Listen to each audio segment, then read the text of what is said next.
wabarakatuh. Waalaikumsalam. Saya Luki Aditya Wahyu Ramadan. Saya mahasiswa PPSI angkatan 2022. Di sini saya sedang bersama teman saya, yaitu senior saya, dan dia itu adalah alumni dari Pejuang Muda. Dan saya sebenarnya pengen tahu nih, apa sih sebenarnya Pejuang Muda itu dan manfaatnya itu apa untuk orang banyak, kegiatan-kegiatannya itu apa nanti, dan lebih banyak spesifiknya nanti akan saya tanyakan lebih lanjut. Sebelumnya bisa perkenalkan terlebih dahulu nggak, Mas? Bisa. Baik, teman-teman, sebelumnya perkenalan dulu ya. Nama saya Ikhwan Alwani. Saya dari UNY juga, dari kampus FIK angkatan 2019. Asalnya dari Cilacap. Baik, terima kasih.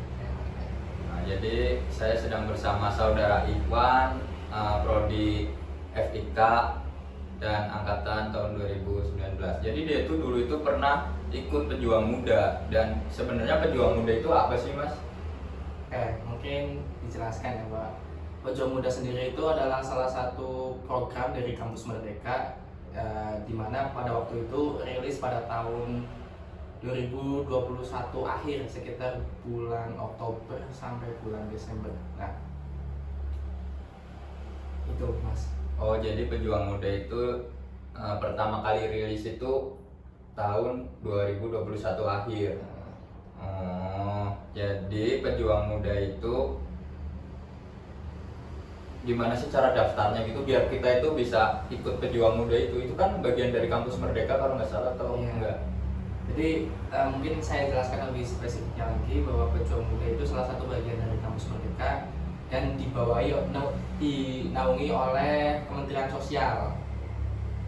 Waktu itu Bu Risma, sampai sekarang mungkin masih Bu Risma menterinya. Nah, jadi di Kementerian Sosial berkolaborasi dengan Kementerian Pendidikan, dengan Pak Nadiem, di mana membentuk suatu program. Kan kalau misalkan Kampus Merdeka sendiri kan udah ada, terus itu kan Kampus Merdeka kan cabangnya juga banyak. Nah, di situ mungkin salah satunya ada kampus mengajar, ada magang di perusahaan, PLN misalkan, BUMN, Pertamina, dan lain-lain banyak lah. Nah, ini di Kemensos berkolaborasi dengan Menteri Pendidikan untuk membentuk suatu program yang bernama Pejuang Muda, dimana waktu itu saya sudah semester 5 akhir. Nah, pada waktu itu saya tahu program ini tuh dari dosen saya, salah satu dosen waktu itu, dosen senam, membagikan link grup ke grup kelas. Terus saya lebih kayak tertarik gitu loh, kayak kepo ini program apa sih. Terus saya coba klik, coba lihat panduannya, lihat cara daftarnya. Nah, waktu itu dibacaannya itu sekitar 6 bulan. Jadi programnya 6 bulan, dan di bacanya itu programnya itu seperti membuat suatu kegiatan di masyarakat, di mana kita dapat memecahkan sosial di suatu desa masyarakat tersebut, agar masyarakat tersebut tuh dapat terangkat masalah-masalah sosial yang ada di desa atau kecamatan tersebut. Oh, jadi daftarnya itu dulu itu tahu dari dosen gitu ya? Untuk sekarang itu apakah masih ada nggak, masih tahu informasi-informasi bahwa Pejuang Muda itu sekarang itu pendaftarannya kapan, atau mungkin udah di stop beberapa tahun yang lalu? Jadi untuk Pejuang Muda sendiri itu angkatan saya itu yang pertama sekaligus terakhir. Jadi untuk tahun-tahun selanjutnya itu udah nggak ada lagi program Pejuang Muda. Alasannya juga saya nggak tahu kenapa, mungkin karena programnya kurang bermanfaat, atau mungkin programnya juga mungkin menghabiskan dana atau gimana, kan saya juga kurang tahu dari sananya.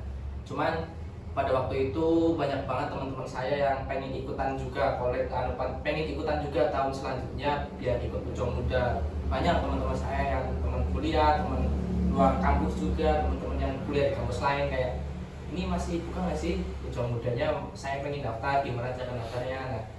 Nah, jadi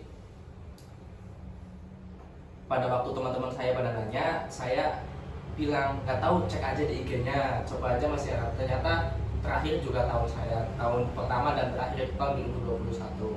Dan oh iya, saya lupa jelasin untuk cara daftarnya sendiri itu pada waktu itu yang pertama kita siapin CV. Bikin CV, terus yang kedua bikin esai. Nah, bikin esai, terus bikin portofolio organisasi atau portofolio kegiatan. Oh iya. Nah, kemudian yang keempat itu ada leader group discussion, LGD namanya. Itu nanti kan kita ngumpulin berkas dulu antara CV, terus yang kedua portofolio sama artikel esai. Ya. Nah, tiga itu dikumpulin, terus kita diseleksi dulu. Waktu itu sekitar yang keterima itu cuma 50.000 orang dari 11.000 pendaftar. 5.000 dari 11.000.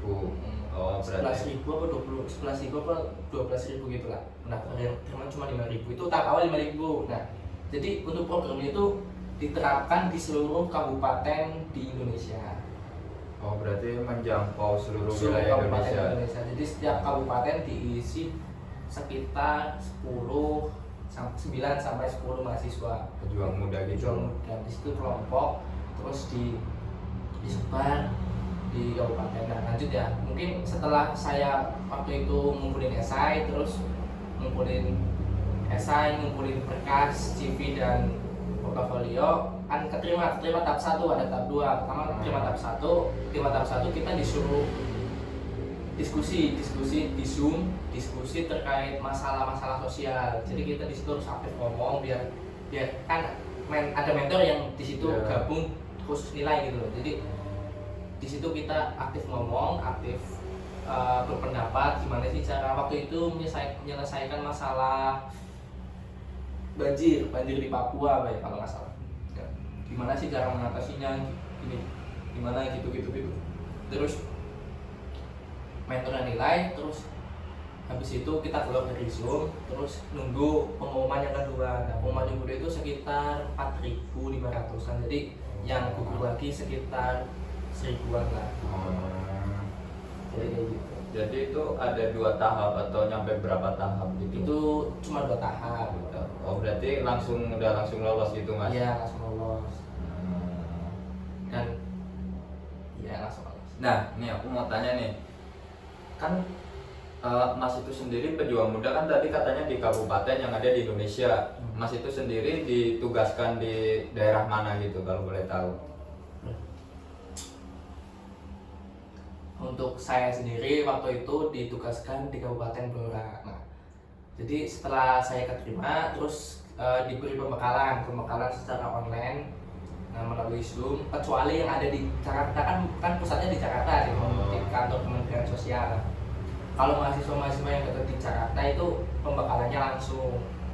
Tapi kalau mahasiswa yang jauh itu online lewat Zoom. Jadi pembekalan sekitar 2 minggu apa ya, pembekalan sekitar 2 minggu. Setelah pembekalan selesai, kemudian nah kan tadi saya bilang bahwa di panduan pas awal itu 6 bulan, tapi waktu terjun di waktu pembekalan itu ada perubahan sistem di mana hanya 3 bulan, tidak jadi 6 bulan, hanya 3 bulan. Di situ tidak 6 bulan diganti karena nggak tahu karena apa, mungkin karena waktunya mepet ke tahun selanjutnya, ke semester selanjutnya, jadi cuma 3 bulan ya.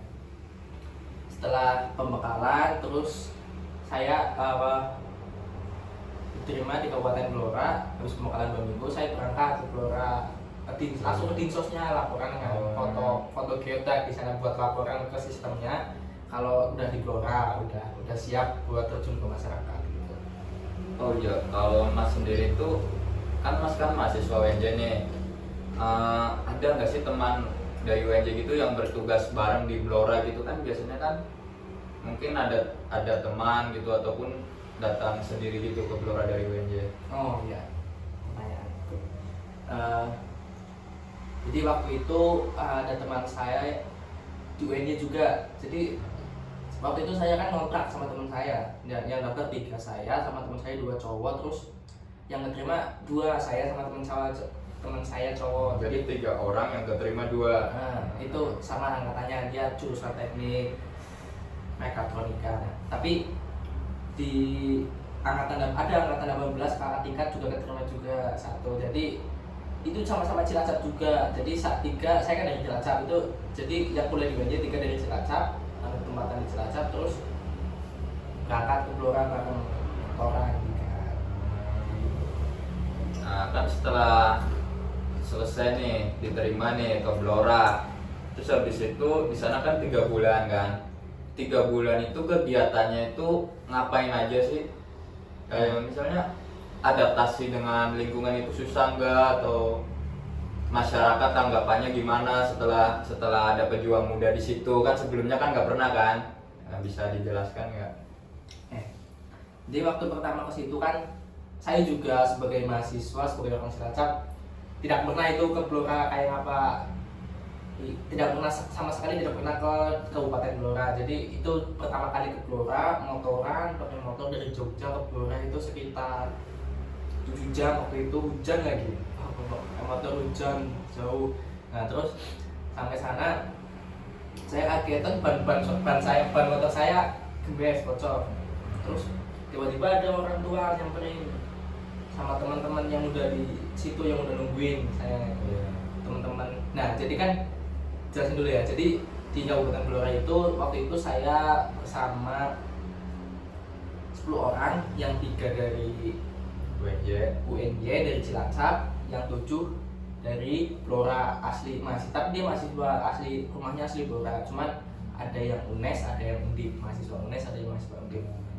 Jadi waktu itu saya sampai Blora, terus ban motor saya bocor, kemudian disambut sama teman-teman, sama 1 orang tua itu saya kasih, oh ini ada orang terbaik gitu kan. Blora berarti orangnya baik-baik ya. Terus itu salah satu bapak kos yang waktu itu saya kan udah disiapin kos sama teman-teman saya. Nah, tapi pokoknya mau jemput saya, mau bawain barang-barang ini, mas dibawain sini, dibawain ke bengkel, kayak orang Blora baik banget ya. Jadi kesannya itu Saya tuh pertama kali itu langsung beriset, wah orang-orang gue itu ternyata baik gitu.